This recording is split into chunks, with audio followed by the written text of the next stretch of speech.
Hello friends, आप लोग कैसे हैं? उम्मीद करते हैं आप लोग ठीक होंगे, आप लोग हेल्दी होंगे। आज एक क्वेश्चन है कि जो स्नेक होता है वो अपनी स्किन को रिमूव क्यों किया करता है, अपनी स्किन को शेड क्यों कर देता है, अपने स्किन को उतार क्यों देता है, या हिंदी में उसको कहते हैं केचुल निकालना, जो कहते हैं उसको आमतौर से कॉमन लैंग्वेज में। तो ऐसा स्नेक क्यों करते हैं, सांप ऐसा क्यों करते हैं, तो ये आज का क्वेश्चन है। तो इसके दो रीज़न होते हैं। एक तो ये होता है कि जो स्नेक होता है वो लंबाई में बढ़ता है, लेकिन उसकी जो ऊपर की स्किन होती है वो लंबाई में नहीं बढ़ती है। स्नेक तो लंबाई में बढ़ेगा, स्नेक तो बढ़ेगा, लेकिन उसकी स्किन नहीं बढ़ती है। तो जब उसकी स्किन नहीं बढ़ती है तो उसकी स्किन जो होगी वो ऑटोमेटिक छोटी होती जाएगी। तो वो छोटी होती है तो फिर वो स्नेक उसको उतार देते हैं और उनके अंदर दूसरी स्किन निकल आती है और फिर वो जो है बाहर की स्किन उसको उतार देते हैं।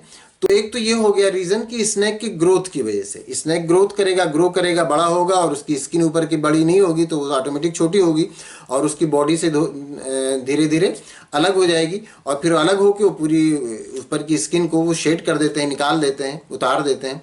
और फिर अंदर उनकी स्किन रहती है और फिर वो जो उनकी बॉडी के नाप की रहती है। और फिर ये प्रोसेस उनकी लाइफ में कई बार होता है और बहुत सारे स्नेक में तो एक एक महीने पर ही ऐसा होता है। तो एक तो ये रीज़न हो गया कि स्नेक जो ग्रो करता है उसका ग्रोथ, एक ये रीज़न है। और दूसरा रीज़न ये है कि जो स्नेक की ऊपर की स्किन होती है वो कई बार उस पर कुछ बीमारियां हो जाती हैं, कुछ इन्फेक्शन हो जाता है या कुछ पैरासाइट्स लग जाते हैं।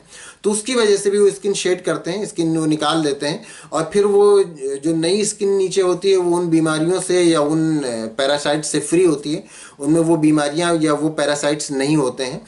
तो वो स्नेक हेल्दी रहता है। तो ये दो रीज़न मेन होते हैं जिससे स्नेक जो है वो अपनी स्किन को शेड कर देता है, अपनी स्किन को निकाल देता है, या उसको हिंदी में जो कॉमन लैंग्वेज में केचुल निकालना कहते हैं, तो वो उसको निकाल देता है। ये दो मेन रीज़न है।